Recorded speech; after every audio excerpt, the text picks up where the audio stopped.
Russia কি আবারও যুদ্ধের নিয়ন্ত্রণ নিজের হাতে ফিরিয়ে আনছে?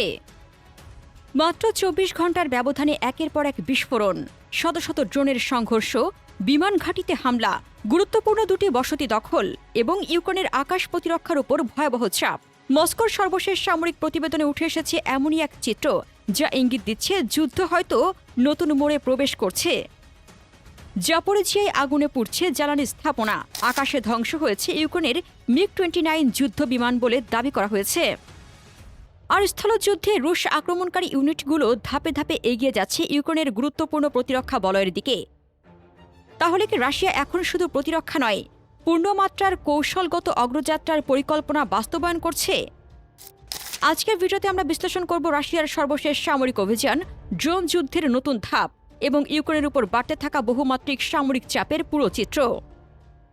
রাশিয়া ইউক্রেন যুদ্ধ এখন এমন এক পর্যায়ে পৌঁছেছে যেখানে প্রতিটি দিন নতুন সামরিক কৌশল, নতুন প্রযুক্তি এবং নতুন যুদ্ধক্ষেত্রের জন্ম দিচ্ছে। ট্রেঞ্চের লড়াইয়ের পাশাপাশি এখন সমান গুরুত্ব পাচ্ছে আকাশ জ্বালানি অবকাঠামো, ড্রোন উৎক্ষেপণ কেন্দ্র, বিমান ঘাঁটি এবং সামরিক লজিস্টিক নেটওয়ার্ক। রুশ প্রতিরক্ষা মন্ত্রণালয়ের সর্বশেষ প্রতিবেদনে দাবি করা হয়েছে, গত ২৪ ঘণ্টায় তাদের বাহিনী একাধিক গুরুত্বপূর্ণ সাফল্য অর্জন করেছে।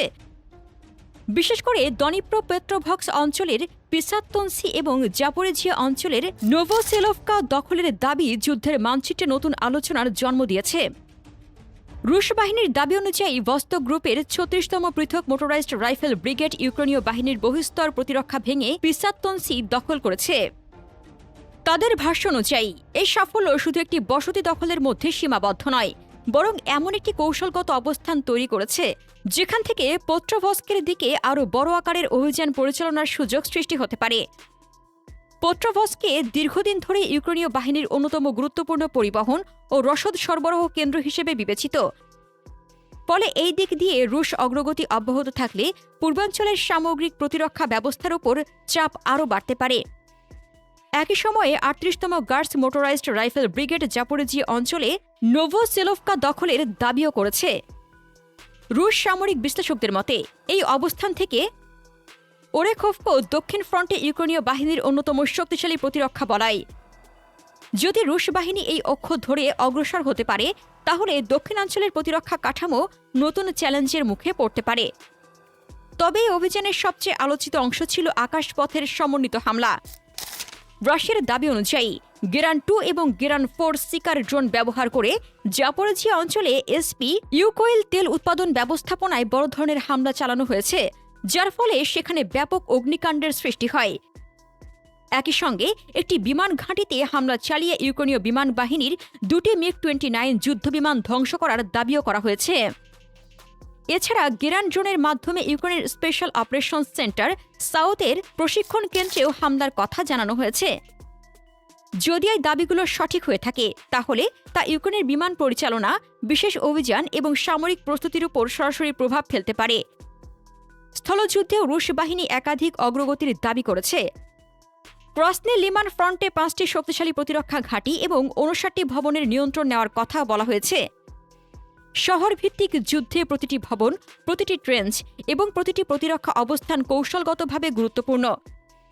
ফলে এই ধরনের অগ্রগতি ইঙ্গিত দেয় যে যুদ্ধ এখন আরও ঘনিষ্ঠ ও জটিল নগর সংঘর্ষের রূপ নিচ্ছে। রুশ প্রতিরক্ষা মন্ত্রণালয়ের তথ্য অনুযায়ী এসব অভিযানে ইউক্রেনীয় বাহিনীর উল্লেখযোগ্য ক্ষয়ক্ষতি হয়েছে বলে দাবি করা হয়েছে। পিসান্তসি ও নোভোসেলোভকার লড়াইয়ে একাধিক সাজোয়া যান, সরবরাহ যান, স্থলভিত্তিক রোবোটিক্স সিস্টেম এবং বহু বাবা ইয়োগা ভারী হেক্সাকপ্টার ড্রোন ধ্বংসের কথা বলা হয়েছে। পাশাপাশি উল্লেখযোগ্য সংখ্যক ইউক্রেনীয় সেনা হতাহত বা যুদ্ধ ক্ষমতা হারিয়েছে বলেও দাবি করা হয়েছে। রাশিয়ার বিমান প্রতিরক্ষা ব্যবস্থার কার্যকারিতার বিষয়টিও জোর দিয়ে তুলে ধরা হয়েছে। মস্কোর ভাষ্য অনুযায়ী মাত্র একদিনে ৭টি গাইডেড বোমা, একটি হাইমার্স রকেট এবং ৫৯০টি ড্রোন ভূপাতিত করা হয়েছে। যদি এই সংখ্যা বাস্তবতার কাছাকাছি হয়, তাহলে এটি স্পষ্ট করে যে বর্তমান যুদ্ধের সবচেয়ে বড় সংঘর্ষ এখন শুধু স্থলভাগে নয়, আকাশেও চলছে। আধুনিক যুদ্ধে যে পক্ষ আকাশ নিয়ন্ত্রণে এগিয়ে থাকবে, স্থলযুদ্ধেও তারাই কৌশলগত সুবিধা অর্জন করবে। রাশিয়ার সর্বশেষ অভিযানের সবচেয়ে গুরুত্বপূর্ণ দিক হল এটি কোনো একক ফ্রন্টে সীমাবদ্ধ নয়। উত্তরের সুমি অঞ্চল থেকে শুরু করে দোনেস্ক, জাপোরিজিয়ে এবং দনিপ্রোপেট্রোভস্ক পর্যন্ত একাধিক অক্ষ বরাবর একযোগে চাপ সৃষ্টি করা হচ্ছে। সেভেরতসেন্ট্রো, ইউঝানায়া, ভস্তক এবং দনেপ্রো এই 5টি গ্রুপের সমন্বিত কার্যক্রম ইঙ্গিত দিচ্ছে যে মস্কো ইউক্রেনকে একই সময়ে বহু ফ্রন্টে প্রতিরক্ষা ধরে রাখতে বাধ্য করার কৌশল অনুসরণ করছে। সামরিক ভাষায় এটিকে বলা হয় মাল্টি অ্যাক্সিস প্রেসার, যেখানে প্রতিপক্ষ বুঝতে পারে না মূল আঘাতটি ঠিক কোন দিক থেকে আসবে। এই অভিযানের আরেকটি গুরুত্বপূর্ণ দিক হল ড্রোন। কয়েক বছর আগেও ট্যাঙ্ক, আর্টিলারি ও যুদ্ধবিমান ছিল যুদ্ধক্ষেত্রের প্রধান শক্তি, কিন্তু এখন পরিস্থিতি বদলে গেছে। নজরদারি ড্রোন, এফপিভি কামিকাজে ড্রোন, দীর্ঘপাল্লার আক্রমণকারী ড্রোন এবং ইলেকট্রনিক যুদ্ধ ব্যবস্থা আধুনিক যুদ্ধের কেন্দ্রীয় উপাদানে পরিণত হয়েছে। রাশিয়া যেমন গেরান সিরিজের ড্রোন ব্যবহার করছে, তেমনি ইউক্রেনও শত শত এফপিভি এবং দূরপাল্লার ড্রোন দিয়ে পাল্টা আঘাত হানছে। একই সঙ্গে এই যুদ্ধ দেখিয়ে দিয়েছে আধুনিক সংঘাতে শুধু ট্যাঙ্ক বা যুদ্ধবিমান যথেষ্ট নয়। তথ্য সংগ্রহ, রিয়েল টাইম নজরদারি, ইলেকট্রনিক ওয়্যারফেয়ার এবং দ্রুতগতির সিদ্ধান্ত গ্রহণই এখন বিজয়ের অন্যতম শর্ত।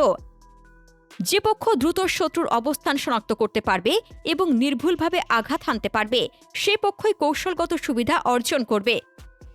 তবে এটাও সত্য, যুদ্ধক্ষেত্রে উভয় পক্ষই নিজেদের সাফল্যের দাবি প্রকাশ করে এবং অনেক তথ্য স্বাধীনভাবে যাচাই করা সম্ভব হয় না।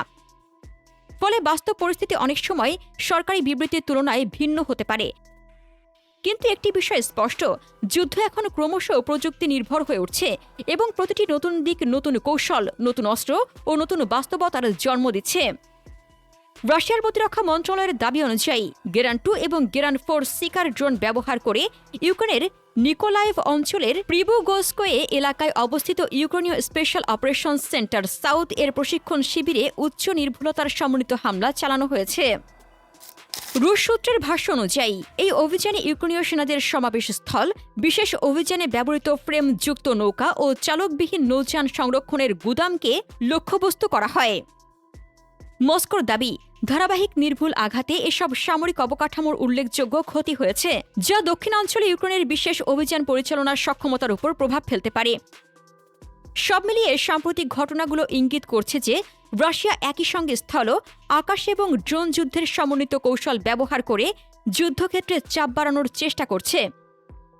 অন্যদিকে ইউক্রেনও পশ্চিমা সামরিক সহায়তা, উন্নত আকাশ প্রতিরক্ষা এবং নিজস্ব ড্রোন সক্ষমতার উপর নির্ভর করে পাল্টা প্রতিরোধ গড়ে তুলছে। ফলে যুদ্ধের ভবিষ্যৎ নির্ধারণ করবে শুধু সৈন্য সংখ্যা নয়, বরং প্রযুক্তি, উৎপাদন ক্ষমতা, লজিস্টিক এবং কৌশলগত পরিকল্পনার সফল বাস্তবায়ন।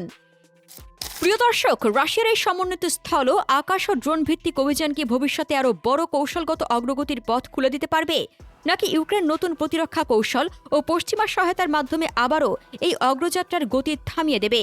আপনার মতামত কমেন্টে জানান। রাশিয়া ইউক্রেন যুদ্ধ নিয়ে আরও জানতে আমাদের চ্যানেলটির ভিডিও ট্যাব থেকে ঘুরে আসুন। এই ভিডিওটি ভালো লাগলে লাইক বাটনে ক্লিক করুন। ভিডিওটি আপনার বন্ধুদের সাথে শেয়ার করে তাদেরকেও ভিডিওটি দেখার সুযোগ করে দিন। ধন্যবাদ।